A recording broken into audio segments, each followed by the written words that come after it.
Welcome to Understandable Insights, Information to Intelligence with Sue Gordon, the national security podcast that provides you an elemental understanding of the world as it is, not how you prefer it to be. I'm Eric, joined each week by the Honorable Sue Gordon, and together we'll break down the headlines shaping our world and ask how we should be thinking and acting as citizens and leaders across issues in intelligence, technology, and business. It's December 1st, 2025. Let's get to it. Hey, Sue, how are you? Every time you say a date like December 1st, I'm like, gack. It's December. I know. Time's moving. So how was your Thanksgiving? It was great. It was great. Okay. A lot of good food, overstuffed, although we were 16 minutes late. Whoa. What happened?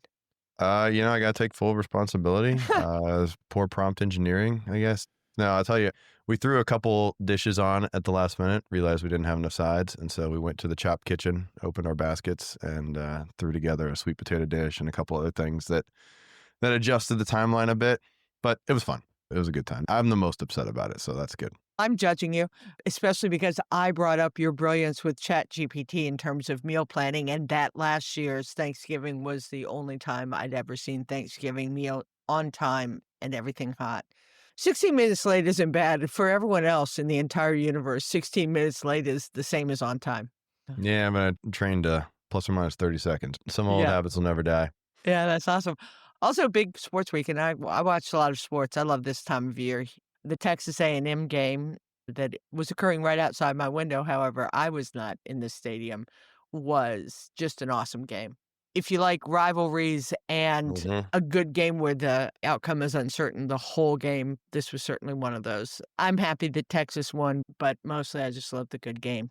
There's a lot of banter about whether Texas has now done enough to get into the college football playoffs. But my question for you, Eric, even though you're a Texan, is what about Navy? So what are you thinking about Navy and Horvath in terms of these big national plays? Yeah, so Navy team's rolling, looking great. Navy triple option used to be just a lot of running the football and slow and grind you down. But this Horvath kid, he can throw the ball and even be considered in the Heisman conversation. I think he might end up in New York. It's crazy. I wasn't sure we'd see the Navy team that was as dominant as it was during your years there. Okay, last thing, just continuing with our theme. It's December 1st. Are you decorated for Christmas? Yeah. Fully? Yeah. No, I can't find the roof lights. I feel like Clark Griswold looking around, like maybe they're in the basement. No, we got the inflatables up. I don't know where I put those lights, but we'll get them up this week sometime. Eric, I hate to say this, but you're quickly approaching the age where, the American Medical Association suggests that you should not be getting up on a ladder anymore. Maybe it's for the best. Maybe your family hid them. That could be it. Yeah, I've got nothing up here in my apartment in Texas. I think we both need a little tree. I think so too. I think next episode will be more Christmassy. All right, let's do this. Let's get some headlines. Immigration from Afghan ally accused of murder to high-skilled hostages. Who we let in and how we treat them. From backroom peace plans to bags of cash, Ukraine's future in the hands of unelected power brokers. From kill everybody to airspace closed, is America slipping into a shadow war with Venezuela? Medical debt in, nurses out. How we're quietly weakening America's first line of defenses. Last week, 29-year-old Ramanullah Lankawal is accused of shooting two West Virginia National Guard members just blocks from the White House. 20-year-old specialist Sarah Beckstrom passed away from her injuries, and 24-year-old Staff Sergeant Andrew Wolf is still in critical condition. Before he even set foot here, Lockenwall was part of a CIA-backed Zero unit in Afghanistan, which was a secret strike force of Afghan commandos that helped hunt Taliban leaders on some of the most dangerous missions of the Afghan war. These so-called National Strike Units were among the most heavily vetted partners the U.S. had. American officers praised their skill and loyalty, and when Kabul fell in 2021 during our withdrawal, Lockenwall came to the U.S. under that evacuation effort, Operation Allies Welcome, and his asylum was approved earlier this year. But within days of the shooting, the administration also ordered a nationwide halt of all asylum decisions and froze immigration processing and visas for Afghan nationals. This is a horrific act committed by someone we once labeled as an elite ally. It should be fully investigated, and this man should be brought to justice. But I don't know about the sweeping judgment to punish the entire group. We've also reminded of previous green on blue attacks. when we had forces in Afghanistan of some highly vetted individuals attacking U.S. or coalition forces. So, what's your overall reaction on this series of events, reaching as far back as how we left Afghanistan, but what these units actually meant for our tactical successes there? Right. And then what does it say about where we are now with immigration? Yeah, I think you actually summarized it really well. First, on the moral clarity, this is just a horrific act. And there's a special place in, I think, both our hearts for the women and men that choose to serve their country and put themselves in harm's way. I don't think we know enough about the motivations of this individual, but the act itself is horrific. And for the Yeah. families, it breaks my heart, especially at that time of year. That said, I think we need evidence-based policies. One, that the president has to speak on everything and that he speaks so definitively as though we know everything about this. So from a national policy perspective, rush to judgment before we have everything in evidence seems not in our best interests. It is absolutely true that the United States depends on foreign partners, especially when we're in country. People with local knowledge who understand not only the culture, but the land and the players are so important to us. And from the earliest days in Afghanistan, right after 9/11, all the way up until the end, I think being partners with local actors wherever we are is really important. And they are vetted. And from a US perspective, and you and I talk about this all the time, part of having friends or people who are willing to partner with you is what you do when the fighting stops, when you less obviously need them. And it talks about who you are. And we have always been someone who have taken care of the people who took care of us. So this feels, when we go from the individual to a national policy that affects how we're seen as a trustworthy partner, is bad and long-term destructive. Again, we don't know. Individuals make their own decisions. So to come up with an immigration policy that lumps everyone in the same bucket because of the action of one, that feels, I hate to say it, but un-American. Free and open societies kind of depend on a default to trust. In other words, we punish actions, not broad categories of folks. And so this moves down that path. In the context of this action and the move to an anti-immigration policy, feels premature, even if it allows for a soundbite or the appearance of toughness. I think this is one that is too early, too destructive to the way we have historically prosecuted our own national security interests with partners, and I suspect some of it will be rolled back. Yeah. You want to put a pause on renewing those Mhm, applications while you investigate and figure mhm. out what slipped through the cracks or any other processes that Yeah. need to be changed. But that's not what the framing has been. Yeah. And it's the same criticism I had immediately following the July 4th flooding in Kerrville, immediately pointing fingers across both sides of the aisle and trying to blame someone. Initially, after this, it was a Biden era process. They kind of rolled a little bit of that back when they found out his asylum happened this past April.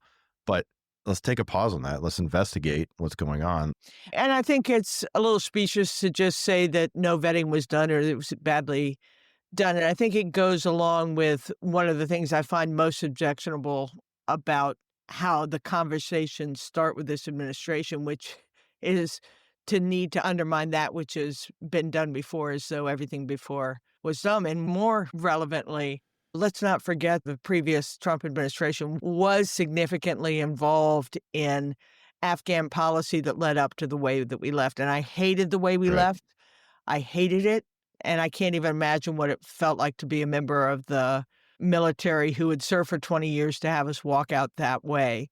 But it was set up by the Trump administration, and it's a little reminds me of the conversation on Ukraine as though Ukraine wouldn't have happened if the Trump administration had been in power, and yet it was. I mean, after 2016, so I wish we'd kind of quit the blaming of the previous administration and deal with what's on the ground and in a thoughtful way. Let's also just talk about immigration more broadly, just because I like to remind that our nation's history, we are a nation of immigrants. Hmm. And if you just take the technical field, from the Manhattan Project with Fermi and Teller and Bohr, or the space program of von Braun, or computing with von Neumann, these are all immigrants, or even more modernly, Rocket Labs and SpaceX and Planet Labs, they all have a huge immigrant population in what has allowed these advances. So let's not be confused about how important immigration is. And you might be saying, well, Sue, most of those earlier immigrants were from European nations. Let's not forget when they came, and that was when we had just come off World War II. And so Hmm. let's not throw the baby with the bathwater. America is actually built on the strength and power of immigrants. So, Well, that's a great point. And one of the things this administration has done, shedding some light on, is H-1B yeah. visas, and I think there's probably some goodness there. There was a presidential proclamation in September that any new H-1B petition for someone outside the United States was going to be paired with a one-time $100,000 visa integrity fee that would be paid by the employer on top of the normal costs of processing the visa. The White House said that the H-1B non-immigrant visa program was created to bring temporary workers into the United States to perform additive, high-skilled functions, but it's been deliberately exploited to replace rather than supplement American workers in lower-paid, lower-skilled labor. It's an employee-sponsored visa, so a person can't just apply for it on their own. The company has to petition for them, and then that visa is tied to that specific Yep. employer and that specific job. If the individual loses their job, the immigration status is suddenly at risk. So it's usually granted up to 3 years at a time, extended for a maximum of 6 years in most cases. But one of the biggest reasons for reform here is that the H-1B program has been abused. Some outsourcing firms and shady recruiters have used it as pipeline to captive workers, especially in the IT sector, underpaying them, filing sketchy paperwork, and then threatening deportation if they speak up. Because you're tied to this employer, they can say, well, we want you to work more than 40 hours a week, or we're not going to pay you as much money. And if you object, they say, well, we're just going to deport you. The H-1B system seems to need reform, maybe from an American jobs reason like the administration framed it, but definitely from human exploitation reasons. So do you think a flat $100,000 fee fixes any of those problems, or does it just mean that only the biggest corporations are going to be able to afford to hire while workers stay just as vulnerable? Yeah. So on the plus side is I love intention, right? And so what it's basically doing and what the companies were doing is saying, we need talent. And this is an attempt to say, yeah, yeah, yeah. And it's going to cost you something to make sure that you're not just using it to bring in cheaper labor that dilutes our industry. So with my optimistic hat on, I'm going to say that this is moving in the direction of here are the things we need, and then broadcast that so you can go out and get it. And it is a way to focus who comes into the country. It's also, listen, I love immigration. I think it is foundational to who we are as a nation. I also think it's important to know who's in our country. And so with H-1 visas, you do have a pathway for people who are trying to get in who have the skills we need. Whether it's going to be abused, the $100,000, that's a lot and probably leans toward more established companies. On the other hand, they're the ones that have the more established needs and the volumetric needs. So on balance, I think it's okay. I always worry when money changing hands, are we moving toward friends of the state Right. versus not friends of the state? But let's just take it for what it is. It is a way to focus intention to say, here's what we need and try and get that in. The universities are under assault too. I would say that anything that diminishes our universities as being an attractant for talent to the United States, I think is myopic. I'm going to put the H-1 visas and interests of universities kind of together to say that they are a way to focus on what we need and try and attract the talent that wants to come here.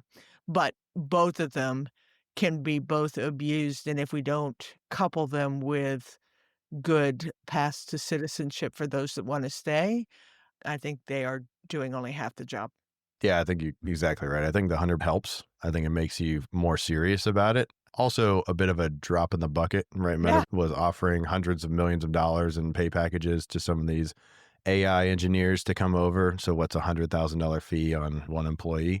But if you also couple this with the employee able to transfer between the job, giving them Right. a little bit of leverage. And even if that's in terms of a buyout, if you're going to go to another company, if that company is going to pay what you still owe off of the $100,000, because the employee needs a little bit more leverage in the situation instead of, if you don't do what we say, we're going to deport you. We want people to stay. We want people who have skills and energy and wherewithal and passion.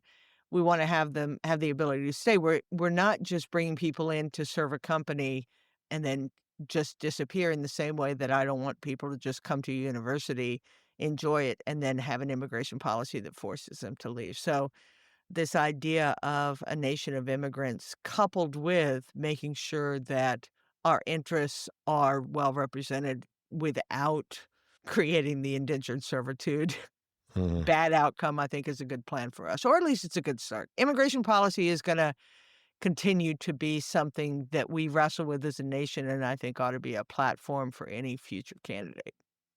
All right. Let's transition to talking a little bit about Ukraine. Over the weekend, U.S. and Ukrainian negotiators met for about 4 hours at a private club in Florida. Secretary of State Marco Rubio called the talks, quote, very productive, and both sides said they made real progress on a plan. Now comes the next step. Trump's special envoy, Steve Witkoff, and his son in law, Jared Kushner, are expected to head to Moscow to sell that plan directly to Putin. They helped draft the original 28-point proposal that was quietly workshopped in Miami with Kirill Dmitriev, head of Russian Sovereign Wealth Fund and Vladimir Putin's handpicked negotiator. Got these visualization of the three of them huddled over a Yeah. laptop, adjusting commas and in a room together, editing comments. These talks are being described as official diplomacy, but two of the central players are not traditional career diplomats or Senate confirmed officials. They're a real estate developer turned special envoy and the president's son in law, who also has a long history of international business deals. It's not the first time that presidents have used friends and family as back channels, but it's not exactly standard State Department processes either. The Wall Street Journal reported that this was the Kremlin's plan all along. They wanted to bypass traditional U.S. national security apparatus and convince the administration to view Russia not as a military threat, but as a land of bountiful opportunity. There's the roughly $300 billion of Russian central bank assets that are frozen in Europe. Reopening the $2 trillion Russian economy would be good. And then also there's the prospect of future space collaboration. So here's where I want to put on my tinfoil hat a Yeah. little bit. Witkoff and Kushner were at the center of the Gaza peace plan. Kushner's investment fund, Affinity Partners, has received billion-dollar investments from the Arab monarchies. How common is it really for these unelected insiders like this to be at the center of ceasefire negotiations and these giant resource and reconstruction deals? How worried should we be that some of what's being negotiated here, territory, long-term security, control over minerals, and reconstruction monies, might be happening in ways that the public doesn't fully see and what could directly benefit certain business interests down the line? Wow. So let me bounce up for a second. I think there's some hopeful things about this. Active U.S. Ukraine diplomacy has resumed after a long stagnation. Negotiators are reporting productive conversations that incorporate Ukraine's core security concerns, apparently. We'll see what happens. There's possible of a structured security guarantees that preserves sovereignty. Regional pause could save lives, and it's an opportunity for Ukraine to re-anchor its future. So there's some hopeful things here. The problem I have, we've been here before, and it seems like every time we take something to Russia, what we come back with is a more Putin-centric view of what must be met, which seems to not take into account that Ukraine is a sovereign nation and they're not the ones who started this. On the one hand, it's just worrying. We've seen this, yay, we got one, and then we trundle to Russia and we come up with something that is not going to be acceptable. And I think the 28-point plan that started this renegotiation, Putin's Putin. We can see the hopeful signs. As you were talking about the economic potential of partnership with Russia, it reminds me of Nixon and Kissinger and China saying that, if we just introduce them into the world economic order, they're not going to be China. And we've seen China use that chance. So, yes, I can see the potential of incredibly robust partnerships with Russia. But I don't know how we get from where we are with this version of Russia's leadership with what we have seen come through. So I think that's worrying a bit. You mentioned the Kushner-Witkoff involvement. You're right, it's not new to have an envoy who's an outsider to come in. Typically, it's not people with their own independent interests with regard to that country. Listen, our institutions aren't perfect, but there is a craft to diplomacy that tends to be more long-term vision than just getting the deal done, in addition to lack of transparency, because I don't think in the last, well, now 12 months, Mm. despite the assertions we get, I don't believe that I've seen anything that makes me believe that I know what's going on. And so when you have what seem to be private deals being intertwined with international diplomacy, it's not just the possibility that we won't have something that considers second and third order effects, but we just don't have any confidence that it is being conducted in a way that's consistent with our values. You know I'm a broken record on this. This is where congressional oversight would help, right? We just don't have any independent view of what's going on. So, yeah, I think those are the worrying pieces of this is what's the likelihood that Russia's gonna go along with this? What's the likelihood that we're not going to again lean toward the Russia position just because we so desperately want to end this and to be able to say we've ended it?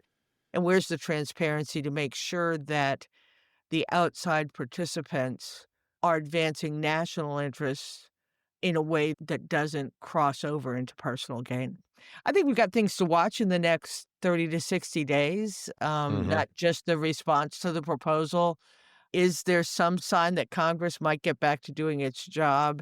Reaction from the NATO partners to whatever comes out will be interesting. I'm not averse, I don't think you are either, to the notion that as part of any settlement, there aren't other agreements to both restore things that are lost and to find new ways forward.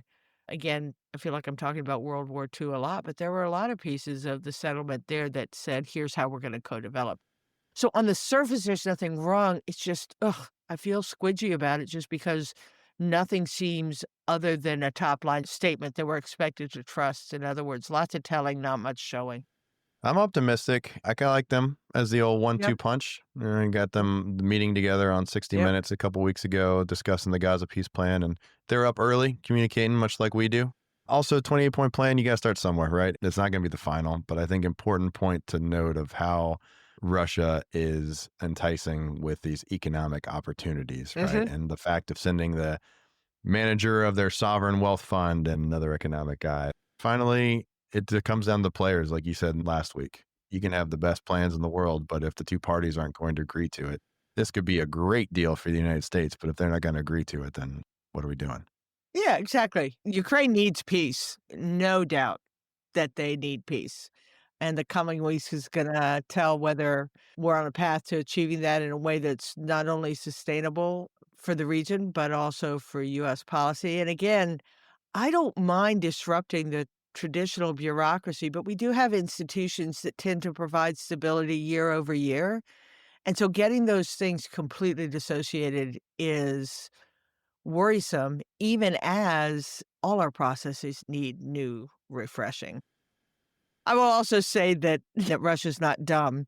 All you have to do is put a good deal on the table economically, and you're gonna have this administration's interest. Ukraine's had some of their own struggles of late in terms of deals and charges of corruption. Operation Midas, Ukraine's independent anti corruption agencies have been running a 15-month probe into a big kickback scheme on energy and defense sectors, especially around the state run nuclear operator. Investigators say that an organized group was getting between 10 to 15% off major contracts, including projects meant to protect power infrastructure and those nuclear plants, and that roughly 100 million was siphoned off. During raids, they found duffel bags of cash and even a gold-plated toilet in luxury Kyiv apartments linked to people in the schemes.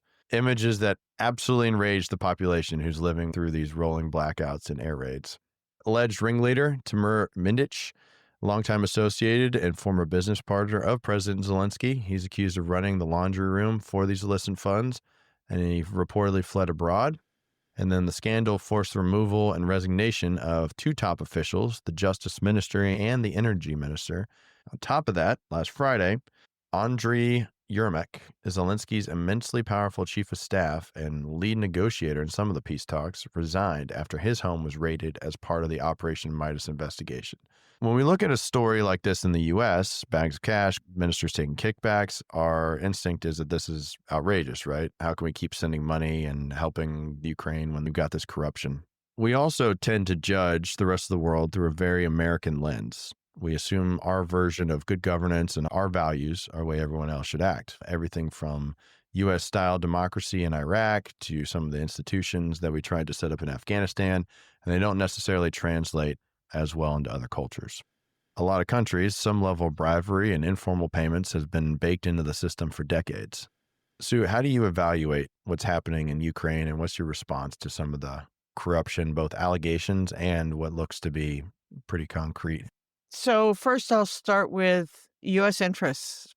Long time, if we want to be an international player, if you want to advance our interests or the interests of free and open societies, which is what we've used as our reason to be engaged in lots of difficult circumstances globally, you don't get to pick the environment in which you must play.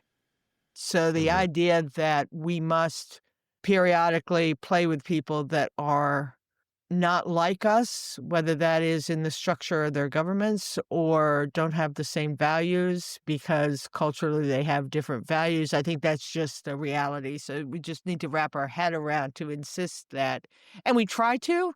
We try and vet the people with whom we work. We try and draw a line in the sand on human rights violation, but there's just only so far you can go when you're going to advance your interests with a foreign partner that may not be the same as you. So that's just kind of top liney. You're right that Afghanistan is a great example. If you squint at it, a lot of the same allegations of, oh my gosh, we're pouring hundreds of millions to billions of dollars into these governments, and reports of corruption and people skimming off the top are replete. There's a lot of similarities there. And remember, we're pouring it into a structure that doesn't have the same kind of oversight rules, watchdogs, accounting. And so you put all this money in to a bunch of leaders that may or may not have the same rigor, nor is there the Yeah. same transparency and oversight. I think you're going to get this to come along. So I don't like it just from a US perspective of, are we getting our money's worth of our investment? But remember, we're investing for a larger outcome. And so you just kind of buy it. How damaging is it to Zelensky's leadership and his future? And what does this imply about him? So first, I would say that every adversary of what appears to be a fledgling democracy that isn't yet good at that is going to highlight corruption as a negative about that. So the fact that there's lots of stories about Zelensky and his government are corrupt, and that's why Mhm. he ought to be forced into election, I think when it comes from outside the country, you ought to be skeptical of it. Inside, it's problematic, and it's mostly problematic because Zelensky has presided over an incredibly damaging time for the country. Now, it's better Mhm. than losing its sovereignty, and that's what he's argued, and he's been present, and there have been a lot of good things about the fight. But if you are inside Ukraine, you have suffered immeasurable hardship and loss with no particular signs of it abating. And now you find out that there have been people that have been skimming off money and advancing their interests while you are the ones that are suffering. I think that's incredibly problematic for him in order to just be able to keep leadership of the country. And I think it's a great time for Europe and the United States to offer to help, not to resist it, not to ignore it, but to try and not buy into the, "Oh, this means we need to pull out." I think it's just cost of doing business. There are some lines that we typically draw. Financial corruption, it almost feels par for the course, especially when you think about the money that we're pouring into nations that are fledgling, don't have the infrastructure, and involved in the fights for their lives. We ought to do everything we can to make sure that the American people's dollars are being protected. But I do think it's interesting when we see how this goes because we do seem to pick and choose what corruption we allow and what corruption we ignore. Not that I'm going to talk about the Oval Office meeting with Saudi Arabia. MBS. Yeah. Yeah.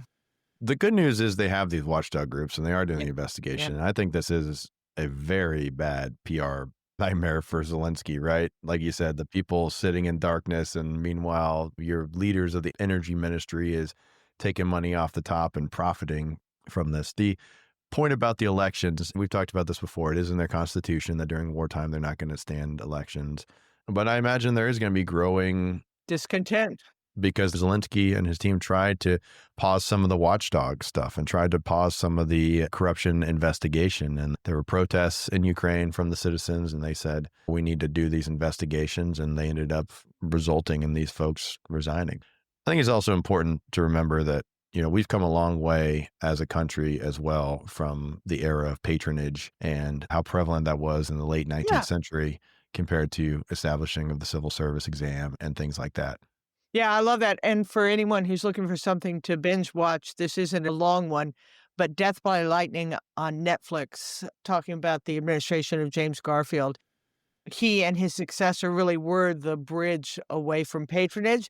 It's a revelation. I encourage you to watch it. It's just a great reminder that there are lots of elements of our history. But back to Ukraine, I just would hate to see if the U.S.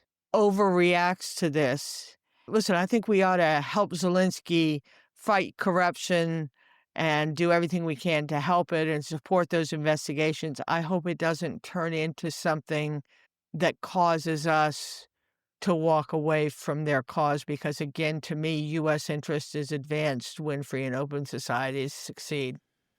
From oversight in Ukraine to our own country and Venezuela.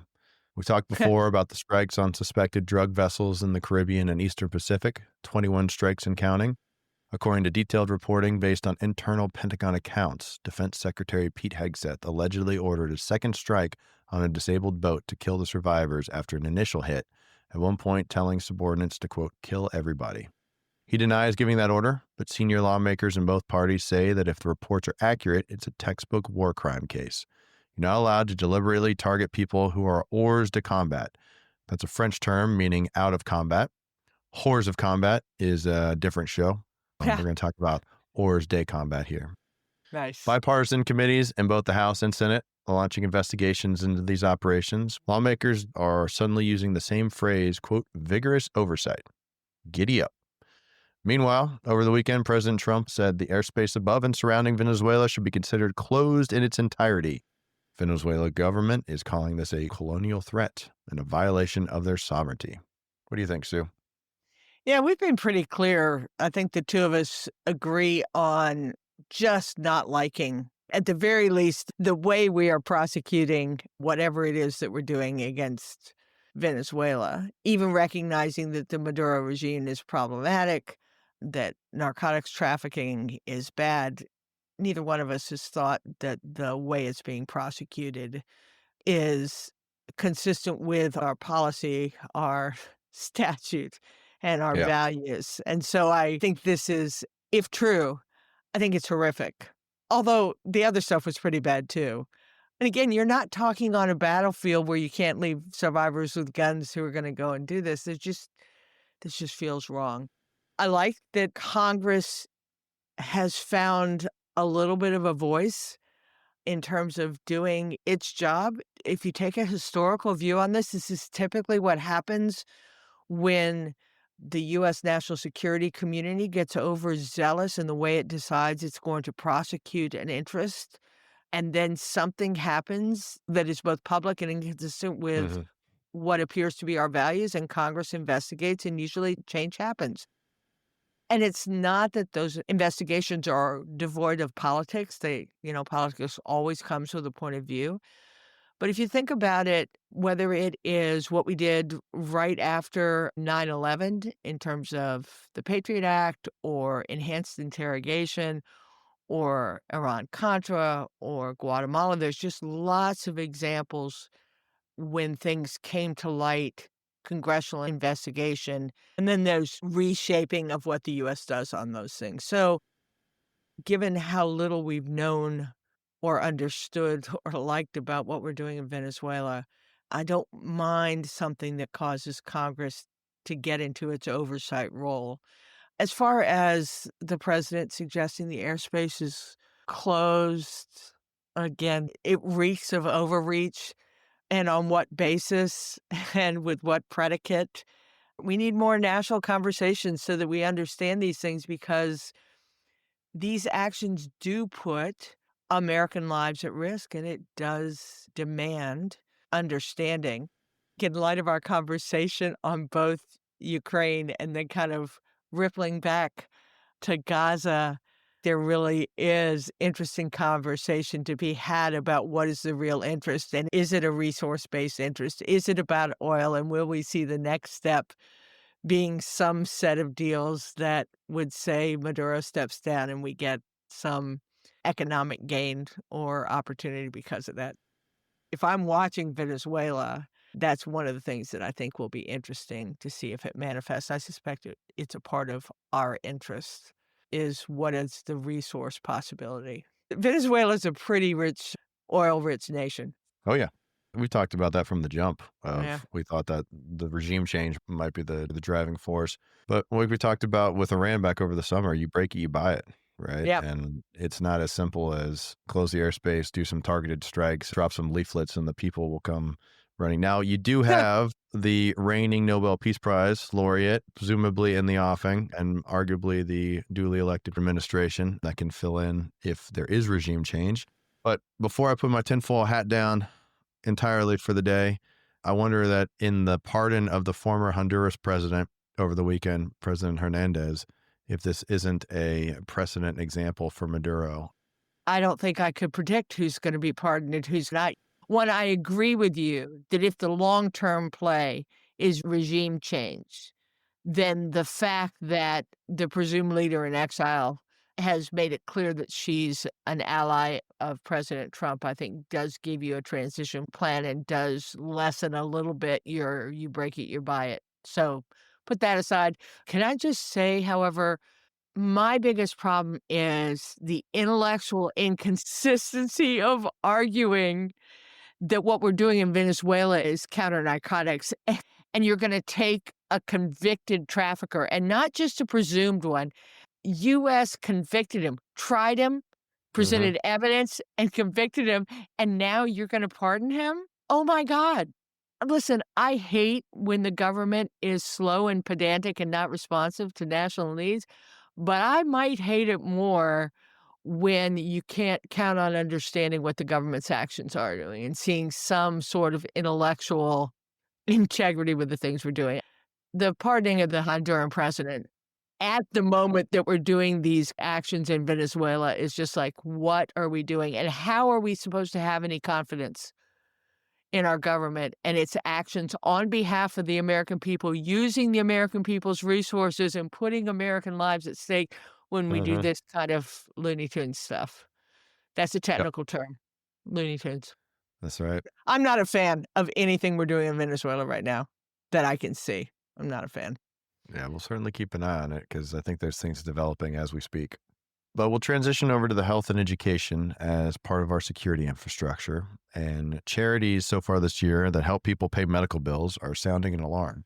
Groups interviewed by Politico say requests for help are already surging, and that's before the big Medicaid cuts and Obamacare changes that came out of President Trump's one big, beautiful bill. Healthwell Foundation assistance is already 23% higher this year than all of last year. And analysts estimate that over the next decade, this law could cut up to $793 billion from Medicaid and push millions of people off their coverage, with total uninsured climbing to as many as 16 million people once marketplace subsidies are factored in. When people lose insurance, we've talked about this before, they don't stop getting sick. They just show up later, sicker, and more likely to an ER or a safety net hospital. At the same time, the Department of Education is changing the rules on who counts as, quote, professional when it comes to a graduate loan. Under the new interpretation of the same law, fields like nursing, physical therapy, and social work are not treated like medicine or law. That means graduate nursing students will face much stricter federal loan caps, around $20,500 per year and $100,000 total, instead of the higher limits that went upwards of $200,000. Nursing groups say that it's coming right in the middle of nationwide nursing shortages and will make it harder to train the advanced practice nurses in rural and low-income communities. Department of Education's using a narrow, older definition of what a professional degree is, which includes medicine, law, pharmacy, and not nursing. They also claim that around 95% of the grad nursing students already borrow under the $100,000 cap, so most won't be affected. And this will reduce excessive debt and pressure schools to lower prices if folks aren't going to be paying for them because they can't get the federal loans. If health and education are part of our security infrastructure, as we have previously advocated, what does it mean when medical debt is spiking, people are losing access, and we're stressing the pipeline of nurses and other frontline professionals? Yeah, this is my favorite kind of topic for us to discuss because it has three components to it. Number one is, and I'm just harkening back to your words, it's using an old definition of professional services. That's like the intelligence community saying that secrecy is the advantage that it once was. I mean, times change. And so hearkening back to a simpler time when doctors were the only important part of our medical profession, I think is just myopic.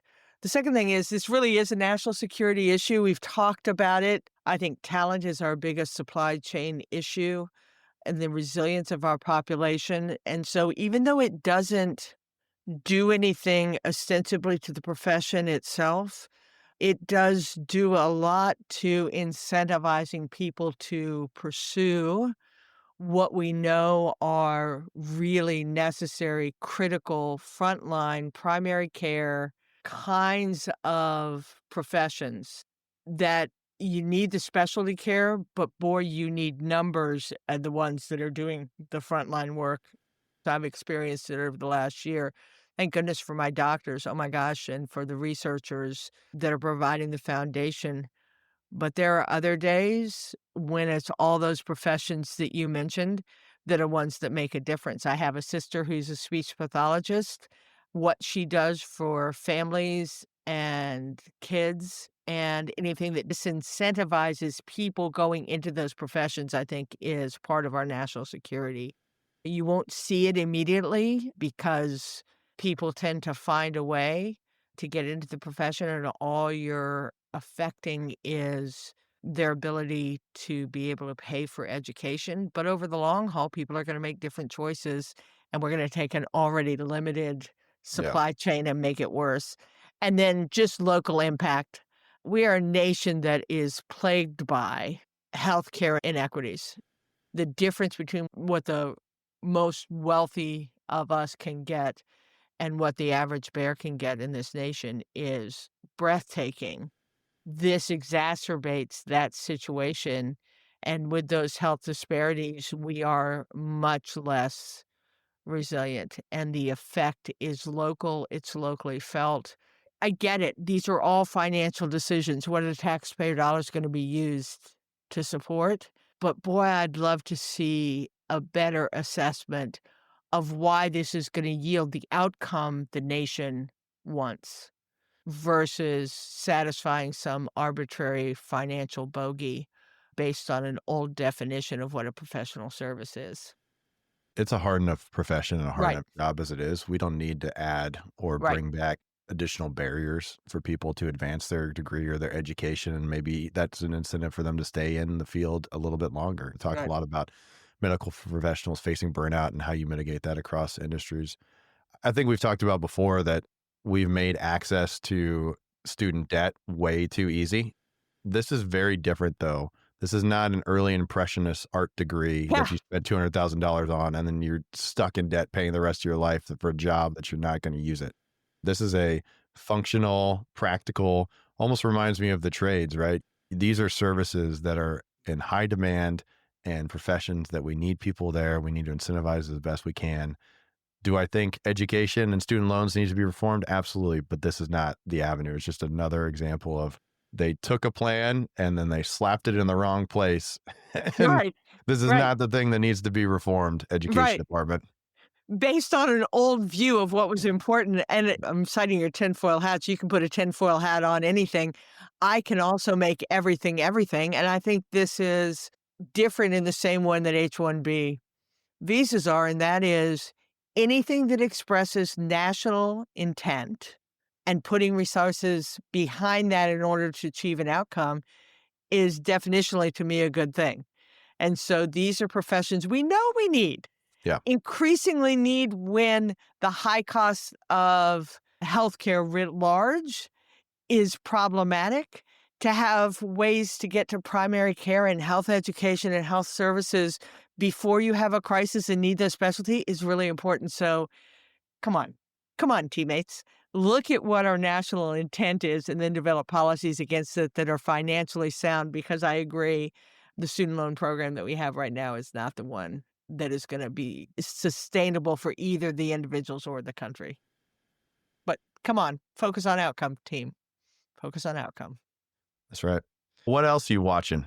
Well, we talked about most of the things that we're watching because I think they're all still afoot.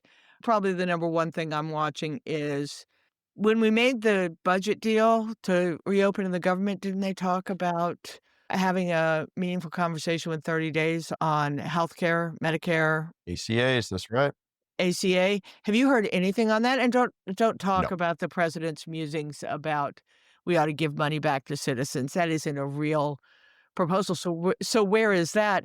And even though I know we're just on the 1st of December, I think by the 30th of January, we're supposed to be able to pass a budget for reals. And again, where's that conversation? And when is the Congress going to be excused for this holiday? So that's what I'm watching. How is that going to, I just don't know how that's going to happen and how we're going to have a different outcome. Yep. Hanukkah kicks off on the 14th, so we got Yep. 2 weeks until start Yep. shutting down. Anything I'm missing? Anything? We started our show, episode 20, baby. We didn't even talk about this. This is episode 20. We started with the idea that we'd make a prediction each week. Do you have any random predictions of something no one's watching that you think might be in the offing? I don't. Watching the sports stuff, see what happens in championship week. We got Army Navy in 2 weeks. We'll talk about that next week. Don't give up the ship. That reminds me of, Mark Kelly and the congressional leaders who spoke out about refusing unlawful orders. Interested to see what happens, if anything. Hopefully nothing with him. I know that the FBI is investigating those leaders. And then also the Pentagon is riled up about retired Captain Kelly and the potential to charge him under the UCMJ, which is absolutely ridiculous, I think. Yeah, I think I'm going to stick with my predictions that none of these will amount to anything really in terms of legal outcome. But I'm not sure whether that matters. You can destroy a lot of lives just by sending the message and using the power of the government against the relatively little power of an individual. But more than that, when you pursue these, you're undermining America's trust in its institutions writ large just by suggesting that these people did something indictable or findable. So I'm going to stick with my prediction that we'll keep seeing these things. And by and large, they'll come to naught in terms of real outcome, but they will make us less every day. Well, that's what we're watching. Thank you for joining us. No doubt there's more to come. This country's strength isn't in its power, industry, or government, but in its people. Thanks for joining us. And as always, remember, we're here for you. So look for the link to give us feedback. We're always interested in it and try to respond to it. Join us next week, wherever you listen, for a new episode of Understandable Insights. And most importantly, in my optimistic bent, especially after today's episode, go forth, do good, and for goodness sake, be kind to one another.